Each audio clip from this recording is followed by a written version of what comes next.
Yeah, so tell me about you and how you first got involved with Coinapult. Sure. So Eric Voorhees and I have been friends for quite a while. We both discovered Bitcoin at about the same time, and he jumped into it a little bit faster than I did. He recognized the potential, but we kept in touch. And eventually, when they were able to move the company down to Panama, he requested that I join, and of course, I said yes. I really like IRA. I followed what they'd been trying to do, their philosophy, and was really excited about everything that was going on and the potential. This was back early 2013. So yeah, and it's been a real fun ride since, going on just over a year and a half Cool, now. Yeah. cool. So you guys started in 2013. The technology of Coinapult actually started in early 2012. Ira wrote the base code back then, and kind of had the company going on as a side project. We got our initial VC funding and really started, going full time at the beginning of 2013. At that point, it was just Eric and Ira, and then they brought on Gabe Suckanek. And then it's grown from there. Okay, cool, cool. So tell me, what is Coinapult?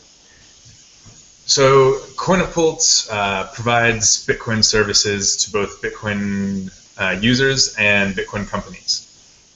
So the consumer-facing services include locks, which allows you to remove volatility from the Bitcoin world. So you can lock your Bitcoin to one of 5 assets: USD, pounds, euros, gold, or silver. And that's both within our wallet, and also we're bringing on some external wallet partners, so you can do that from other wallets. We've also got Bitcoin via SMS. We relaunched that service recently. Bitcoin via SMS was our first service back in 2012, but we've rejiggered it, cut off the US from service, unfortunately, and launched global service. And we just accomplished that in the last few weeks. Right now we're working to add additional local number support, so that in each individual country there's no need to use international SMS and the associated fees. On the B2B side, we provide liquidity for companies that are providing buy and sell to their customers. We also provide merchant services, and we also work with merchants using locks. So that can be a merchant acceptance tool as well. Okay, sounds very interesting. One of the cool things you guys are doing are the locks, and I'm curious. You said there was other wallets coming on board with you guys. Do you know? Can you announce which ones those are, or when will we know? When will we know more? I probably shouldn't announce too early. I don't want to jinx things. There are a number, and they are some of the top wallets in the industry. Some of the guys that have been around for quite a while and have built really great products that I personally use for as my Bitcoin wallet. So I expect within the next month. We're right now working on the integration and testing, which shouldn't take too long, but obviously if you run into any sort of barriers or issues or things you didn't think of, much more prudent to make sure that you've got all the issues put behind you before we start putting anything out. So look for that announcement coming soon, and we'll certainly be excited to do that. Cool. So I'm in Austin, Texas, and I tried using Coinapult, but I discovered you guys had cut off the U.S. Why is that? And do you guys have any plans to change that? Yes. So we have cut off services to the U.S. geographical area, and the main reason is legal. We've consulted with our attorneys, and we just aren't exactly sure, what regulatory regimes we fall under, what rules we need to follow, which rules we don't need to follow. So it's mostly based on a lack of clarity. So obviously, as soon as we get that clarity, many of the employees of Coinapult are from the U.S. We understand it is one of the largest Bitcoin markets today, but it's also the most unclear regulatorily how everything is going to be treated. So we do have some product implementations that may allow us to offer some of our services in a clear way that we know are legally compliant. But as our service operates today, we don't quite have that clarity, but we hope to soon. Okay. Okay. So tell me about Coinapult SMS, because you recently relaunched the service. Yeah. Tell me more about that. So at the core of it, it's pretty simple. You you can either link your account to your web wallet. So if you already have a Coinapult account, you just go into settings and then add your SMS number and get that linked. Or you don't even need to do that. You can just start using the system. Online right now we have our instructions, and basically you need the SMS number. Right now we only have a Canadian number, but we got about 10 other numbers that we're about to roll out in the next few weeks, and then a game plan to get a number of other countries, as I mentioned. So to that number, you text a DDR, which basically gives you a Bitcoin address. From there, if you send that address to anyone, they can send you Bitcoin. So if you have an internal wallet that you want to fund and put onto SMS, you can send to that Bitcoin address. Someone else can send you funds. Or through the Coinapult's web wallet, you can send to an SMS number. So I could send to your number, plus send to +1 502, your phone number, and you would get an SMS from Coinapult saying, congratulations, you just got 1 Bitcoin from Justin. Press help to find out more. So from there, you can send Bitcoin to a Bitcoin address, to an email or another SMS number. Obviously, a 16-digit Bitcoin address is going to be a little bit clumsy to type into a feature phone, and I wouldn't wish that on anyone with a smartphone. Some copy and pasting works, but you can also send to email addresses and other SMS numbers. So the core feature of our SMS wallet, compared to a number of other wallets that are offering SMS, is that you can use it entirely offline. Obviously the online experience is a little bit smoother, and you can add additional security features and whatnot, but it's not necessary to use the service. Thank you for that. It's very interesting. And you guys recently had a Reddit post where you announced, or where there was a conversation about this new. And one of the big questions, more about like how a man-in-the-middle attack works and how you guys kind of mitigate that risk. I'm not the best person to speak on the security features. Our CTO would obviously be a little more qualified. The main security feature that we provide is a verification code. So if I send 1 Bitcoin to Albert's SMS number, I'm going to, that is relatively easy to spoof. Making it look like it's coming from my phone number to Coinapult's SMS number and saying send Bitcoin here. It's quite a bit harder to spoof the return message, where Coinapult sends a message back to me and says, do you actually want to send this? Enter this 6-digit confirmation code. It's not perfect, but it basically means that you're going to have to, an attacker would have to be quite a bit more sophisticated to pull off the attack. So would that be worth it for $500, $1,000, $10,000 for an attacker? Potentially yes. But would it be worth it for $10? Everything's a question of ease, and it would probably be easier just to come at me with a wrench to get the $10 in my pocket than buy equipment and sit near me and hope that I send an SMS to Coinapult. So is the security adequate for large amounts? I wouldn't say so, but it's given the fact that the desire for this service is people that don't necessarily have access to the internet. This is the maximum security that you can really provide. Save telecom providers getting on board and providing actual equipment to the phone that would allow digital signing or some other feature. Okay. Tell me about adoption. So you something like, I would say, a minimum viable product where you have um, small transactions, relatively safe transactions because there are some security risks, but Mhm. you can already send minimum amounts of Bitcoin without too much security risk through Coinapult. How have you guys seen adoption? Where have you guys seen adoption? Um, we have seen a lot of users using the system. We don't really track the geography. Okay. We accept messages and return messages, but we're not really saying, all right, all this activity is coming from Argentina or China, or you know um, the server is able to tell which country messages are coming from. Obviously, as you saw, we block the U.S. so that when we see a message coming in from the U.S., we have to return with a polite reply of sorry, but we can't.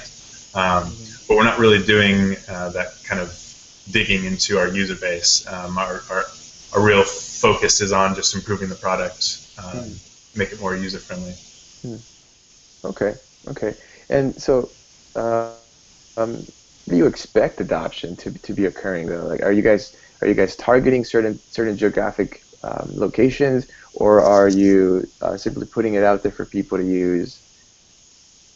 Well, I don't think we'll see much strong adoption until we get local numbers set up in a number of key countries.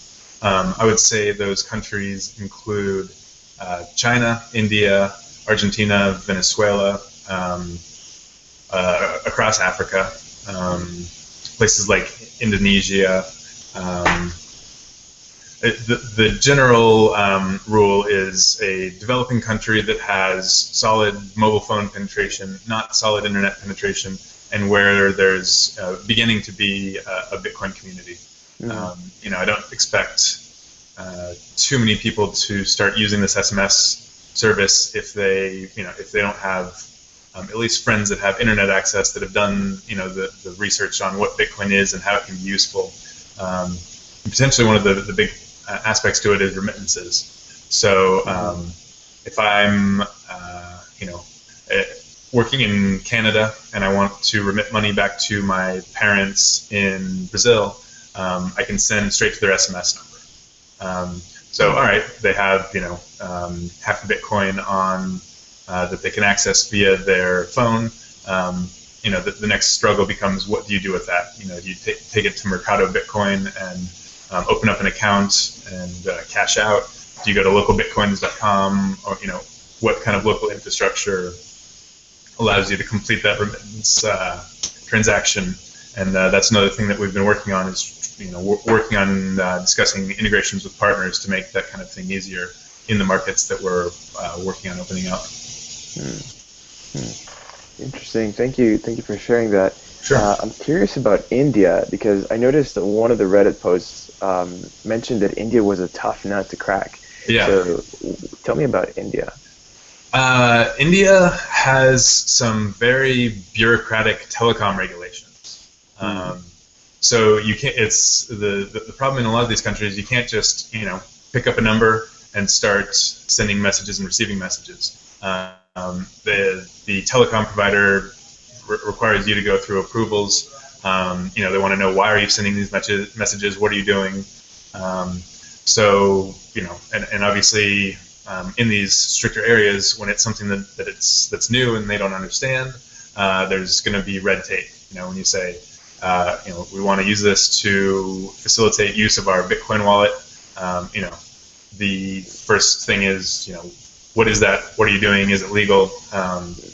So then it comes back to the Bitcoin 101, and you can do that with the agent that you're first talking to. They have to upgrade to their manager. They've never had this question before.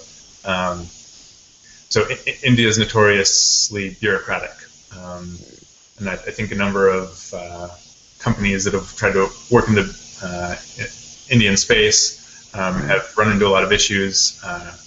The local operators, have run into issues themselves. I know there's a few that have started to gain some traction and figure out how to deal with the tax situation, the VAT, and some of the other nuances of India. But it's certainly a bit complicated for someone who's not local.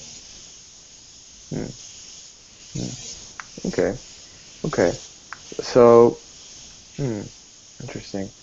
Um, so it sounds like you guys need a phone number, right? Every location you guys want to make the service available, you guys need a phone number from there. Is that correct? Yeah, so right now the number we have works anywhere internationally. So we're picking up the SMS fees when we send any messages out. But if you're in Ghana and want to use our SMS, you have to send a text message to Canada. Some mobile providers, that's not too expensive, and some will gouge you. Myself personally, living in Panama, whenever I recharge my phone, I get tons of free, basically SMS credit just by recharging. So for me, it's not a big deal, but it definitely differs carrier by carrier. So the ideal situation is that we have a local number in every country, so it's sending a local SMS. And again, a lot of times carriers provide free unlimited texting, so then that becomes a free service. Sometimes you might be paying 1, 5, 10 cents per message, carrier dependent. The real struggle comes down to not only getting the number, as I was kind of telling a little bit of the story of how we do that in India, but also ensuring that the carrier has a stable API, because obviously we need the messages to be transmitted to our servers via API, and we need to send via our API, dear telecom provider, please send this message out. Through a lot of testing that we've been doing over the last 36 months, almost 24 months plus, most telecom providers, their APIs aren't very stable. You can think of it as, if you are a lot of the spam SMS you get, an advertiser will want to send out 10,000 messages that all say, hey, you've won a trip to Dominican Republic, text back win for a chance to go in the raffle. If they send out 10,000 messages and only 9,000 get out, that's not that big of a deal. They can deal with that kind of breakage. With Bitcoin, it's obviously important. If I say send 1 Bitcoin to Albert, that the message is received. A 90% success rate doesn't work. A 50% success rate works even worse. And some of these providers have very low success rates as far as which messages actually get through. So that's the real struggle we're running into, is not just getting a number, but getting a number with a carrier that has a solid API. And the core thing that a lot of these guys don't have that they should is, did the message get sent out? Give me an error message. We weren't able to deliver this message. We need to know that, so then let's try again and resend. If we don't get a success or error message, that's where we start to have problems. And we've had that in the past of users who think they've sent out Bitcoin and we never get the message. So that's the real struggle with the telecoms, is figuring out how to who's got the most stable platform for us to use. Wow. Okay, sounds very interesting. And so what about availability?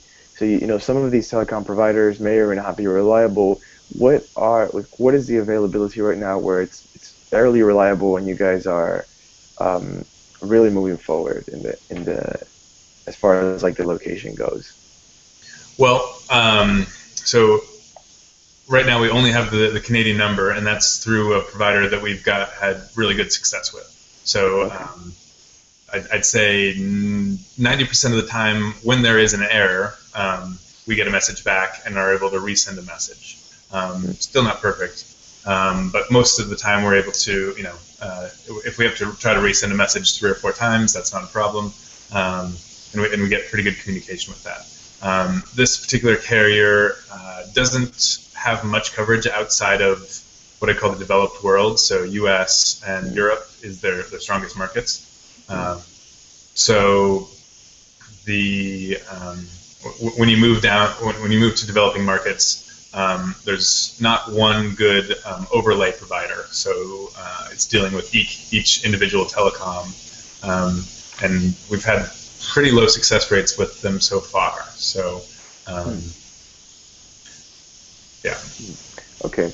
Well, thank you for that. I want to start moving towards the last few questions. I don't want to Sure. take too much of your time, but let's let's talk about why Coinapult. Why are you involved with this project, and why Coinapult, really? Um, so one of the most innovative aspects of Bitcoin is the provision of access to people that didn't used to have any.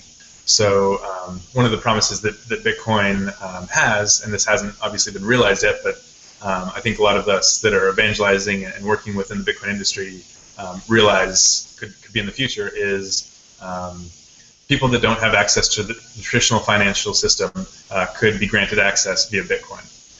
Coinapult's core driving ambition is access.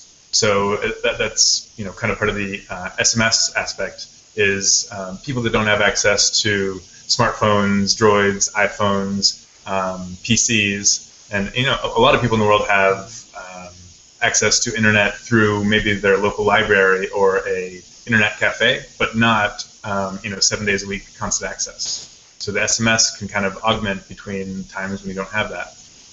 Same thing with locks. One of the issues that a lot of people have with Bitcoin is that volatility is pretty severe, and there aren't very many people in the world who are willing to take a 10% drop in their money. So locks was an attempt to bridge access between Bitcoin, the core protocol as it works, and how people think about money today. So the thing I'm most excited about with Coinapult is that we're working to provide access. And we get a lot of criticism from the core Bitcoin crowd, kind of decrying our lack of decentralization and the trust that it takes. But in my opinion, there's going to be a blend. People that have all of the resources and the technical know-how to secure their Bitcoins themselves and do everything, but you'll have a lot of people that either haven't learned, don't have the resources to learn, or don't have access to the tools to use Bitcoin properly, but can still find value in some of its other properties, the ability to send around the world and the low fees and whatnot. So. Mm-hmm. Mm-hmm. Very great answer, actually. I really like the financial empowerment and the access aspect that Coinapult is targeting. Um, It's a good reason to get out of bed every morning. yes, absolutely. Are you guys currently hiring? No, we don't have any open positions that we're hiring for. Mm-hmm. We're still, I still consider ourselves in the building phase of, we've launched a Mm-hmm. number of products and we're iterating and trying to improve them. Um, Mm-hmm. that said, we would never turn down talking to someone who's understands the crypto space and is motivated and is looking for a way to help us out. Um, so I don't have any individual positions that we're looking to fill at the moment. But we certainly love to talk to anyone who's interested in working for us or partnering with us or providing complementary products. One of the things that we really try hard to do is the use of partnerships. Because there's a lot of Bitcoin companies out there, working on their own specialization, and if we can bring some of those companies together, it makes the end user experience a lot more fluid. So. Mm-hmm. Yeah, absolutely. So you guys are not hiring, but if somebody is looking to get more involved, or to learn more, or to somehow help, where would they go? How would they reach you guys? So our website is coinapult.com. We have a support team that's always standing by that can be reached at support@coinapult.com. And I can also be reached at justin@coinapult.com. So we're try to be communicative and always interested to hear feedback on our product, criticisms, praise, ideas, anything like that. Mhm. Okay. Well, Justin, it's been a pleasure talking to you. Is there anything you would like to tell our viewers Yeah, before Albert, we go? it was a real pleasure talking to you as well. Coinapult is going to be at the Rio Bitcoin conference this weekend. We'll also have Ira going to the Dubai conference, which is next weekend. So if you're at either of those, feel free to swing by and meet us in person. And otherwise, hope to catch up with everyone as this whole Bitcoin thing evolves. So thanks a lot for the time. Hmm. Absolutely. Okay, Justin. Thank you for being on with us today, and thank you very much for your time. We appreciate it very much. Best of luck with your with Coinapult, and we'll talk soon. Thanks. Appreciate all the work you're doing. Have a great day. You too. Goodbye. Bye.